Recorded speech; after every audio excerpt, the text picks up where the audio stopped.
principio me parece que negar la cuestión del dinero es una tontería. El tema es qué es lo que uno hace con el dinero. Hay creo que en los mismos términos, en la misma concepción se puede aplicar lo tecnológico. Hay un filósofo israelí que se llama, se me escapó el nombre, pero ya me voy a acordar, que él dice que hay que tener conciencia de la tecnología a diferencia de fin de la tecnología. Conciencia de la tecnología quiere decir que uno sabe que los medios lo pueden ayudar para llegar a determinadas cosas, a determinados lugares, a determinados fines, y que va a resultar esto mucho más fácil, ¿sí? Ahora, pretender tener lo último siempre, eso es la finalidad, es el fin de la tecnología, claro, ¿no? Y Rothenstreich se llama. Y me parece que esto es la diferencia también, conciencia del dinero, ¿sí? Y otra cosa es acumular sin tener sentido. Claro. El dinero se necesita, pero por otro lado hay una parte del mundo occidental que siempre lo toma como el dinero es algo espurio, ¿sí? No es algo bueno. Y creo que esta cuestión se da de una manera bastante dicotómica, ¿no? Esta cosa purista que a veces resulta desagradable. Yo había leído hace poco tiempo atrás una definición de qué es lo que tiene que hacer un buen científico, ¿no? El científico tiene que tener Geduld, que quiere decir paciencia, Gedacht, creación, creatividad, y Geld, dinero, ¿sí? Es decir, son las tres cosas que se necesita para desarrollar algo. Hay un principio también que aparece en el adagio talmúdico que dice, Imein Kemach, si no hay harina, no hay Torah. Es decir, si no hay dinero, no hay posibilidad de estudio. Y no hay posibilidad de estudio si no hay dinero. Es decir, hay una interrelación. Y el tema tal vez se pone en esta cuestión de cuál es el lugar que va a ocupar el dinero. Si el dinero va a ocupar el lugar esencial para decir que un proyecto no se puede llevar a cabo, ¿sí? Porque el fin es el dinero, entonces evidentemente la cosa es grave. Ahora, si uno toma el sentido del dinero como algo corriente, ¿sí? Algo que sirve para, eso es otra cosa, ¿no? Hay una diferencia en dos formas de moneda, ¿no? Que se utilizan en la tradición rabínica. Una es el shekel, que es la moneda hoy del Estado de Israel, ¿no? El shekel, que proviene de la palabra shakul, que quiere decir peso, ¿sí? Como el peso el peso argentino, ¿sí? Es decir, es lo que pesa, vale lo que pesa. Y la otra es el zuz. El zuz es la moneda corriente, ¿sí? Quiere decir que corre, en realidad es la zuz, de moverse, ¿sí? Es decir, es la moneda que da interrelación, que establece vínculo, que permite desarrollar proyectos.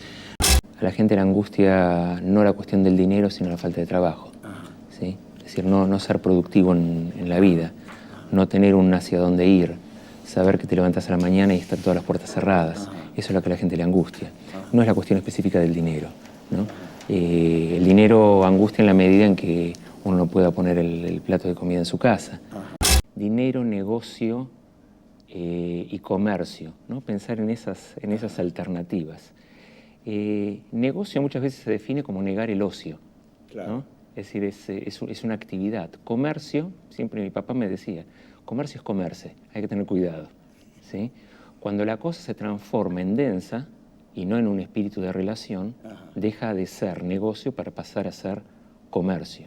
Estuve en Marruecos hace poco tiempo y me encantó esta cuestión de entender las reglas del mercado. ¿Sí? Hay un principio en el Talmud que dice que el hombre correcto es aquel que acepta las reglas del mercado. Y yo entiendo que, ahora lo entiendo, no lo dicen en relación al mercado neoliberal y estas cuestiones tan complejas y complicadas de la bolsa, etc. Estaban hablando del vínculo que cuando uno da la palabra y sabe que tiene que entregar mercadería, ¿sí? El otro tiene que aceptar acorde a lo que vale, ¿sí? Y esta cuestión de saber negociar es parte de saber conocer al otro, establecer un vínculo, hablar, conversar. Y era muy lindo ir a comprar al mercado. El Oriente es regateo.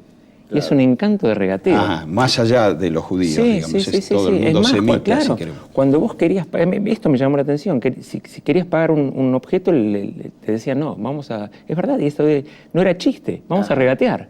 Dígame un precio democrático, me decían, ¿no?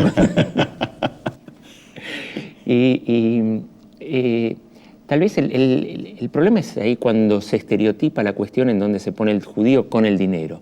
¿Sí? Y esto es hay un vínculo histórico de la cuestión que tiene que ver con el hecho de que los judíos en la Edad Media no podían comprar tierras.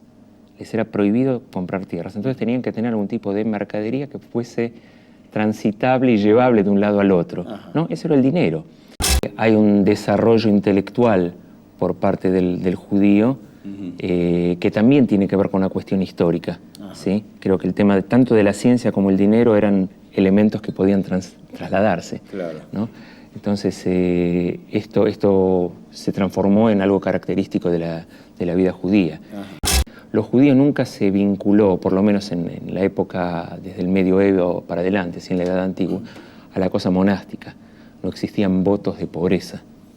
Tampoco existían votos de riqueza. Pero votos de pobreza no. Es decir, es bueno reconocer que para llegar a determinadas cosas se necesitan medios. ¿Sí? Ahora, ¿no podría aparecer como apareció en la Biblia que sigue la tradición católica la idea de que es más difícil que un rico llegue al reino de los cielos, es más fácil que un camello pase por el ojo de una aguja? ¿No hay una máxima semejante en la Biblia judía? No, en la tradición rabínica lo que se va a reconocer es que una persona, dice así, una persona se conoce por tres cosas: be quisó, be cosó u be caso. Suena un juego de palabras: quisó, cosó y caso. Quisó quiere decir en su bolsillo, es decir, en su relación con el dinero. Cosó cuando bebió, ¿sí? Si está borracho, a ver cuáles son las cosas que va a decir. Ve caso cuando está enojado. ¿Sí? Esos son los tres momentos en los que se conoce una persona. Es decir, cómo va a reaccionar con cuestiones materiales, si va a ser lo suficientemente generoso o va a ser lo suficientemente egoísta. ¿Sí? Cómo va a reaccionar realmente cuando ya perdió la chaveta y su inconsciente le surge. Claro. Y cuando está enojado, demuestra quién es. ¿No? Es decir, si sabe dominar sus impulsos o no. Y también hay un adagio de la tradición rabínica que dice: mi uashir, ¿quién es el rico? Aquel que disfruta lo que tiene. Es decir, no hay una cuestión de negar lo que tenés, sino de saber disfrutar qué es lo que tenés.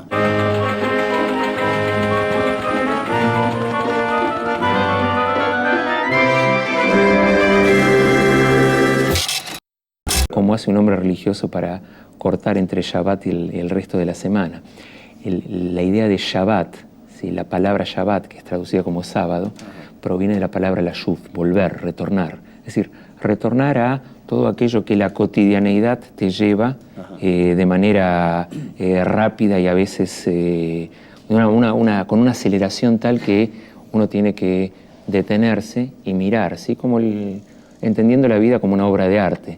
¿Sí? El pintor, cuando pinta su lienzo, en algún momento se detiene, mira y ve cuál es el rumbo que tiene que seguir. El Shabbat es ese rumbo, es dejar ese pincel, es dejar el dinero, ¿sí? Es dejar la cosa material para entender hacia dónde va nuestra vida, ¿no? Yo recuerdo que cuando fue la crisis de diciembre de 2001 en nuestro país, se hablaba de que un 25% de los integrantes de la comunidad judía argentina estaban bajo la línea de pobreza. Sí, verdad. ¿Cómo reaccionó el resto de la comunidad? Bueno, yo creo que reaccionó de la misma manera que la sociedad reaccionó. Toda la sociedad reaccionó estableciendo algún tipo de red en donde de repente se ayudaron unos a otros, ¿sí? Menos mal que existió esta red que fue la que atajó a la sociedad como tal, ¿sí? Si no, hubiese sido terrible.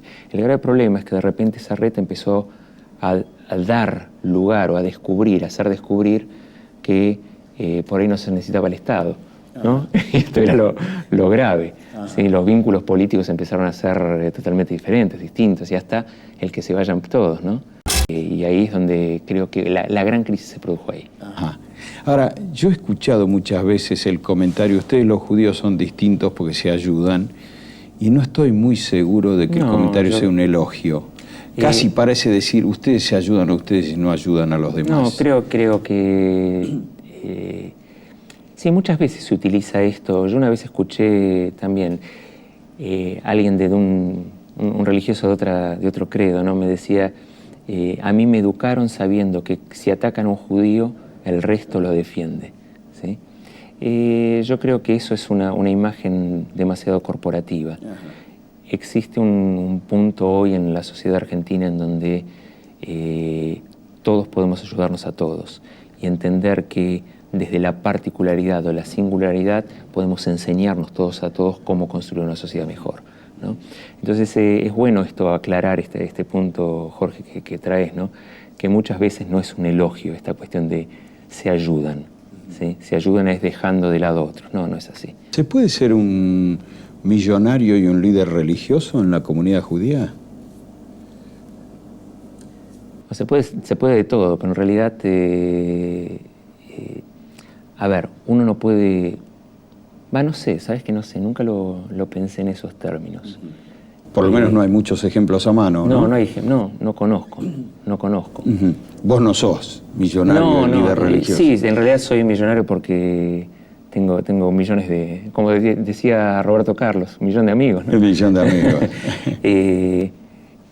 Pero no, la verdad que, digamos, me parece que en algún punto a veces esto se puede volver contradictorio, ¿no? ¿Por qué? Quiero ser cuidadoso en esto. Pasó en situaciones de banqueros, ¿no? Banqueros y líderes de la comunidad judía, en donde en algún momento los intereses eran contrapuestos. Y me parece que esto trajo coletazos fuertes en el dentro de la comunidad. Efectivamente, vos sabés que pensaba preguntarte al respecto porque pensaba que hubo como 2 o 3 episodios que al interior de la colectividad judía produjeron un cimbronazo muy fuerte, ¿no? Uno es el acercamiento de algunos líderes de la comunidad judía con el menemismo. Demasiado acercamiento que costó.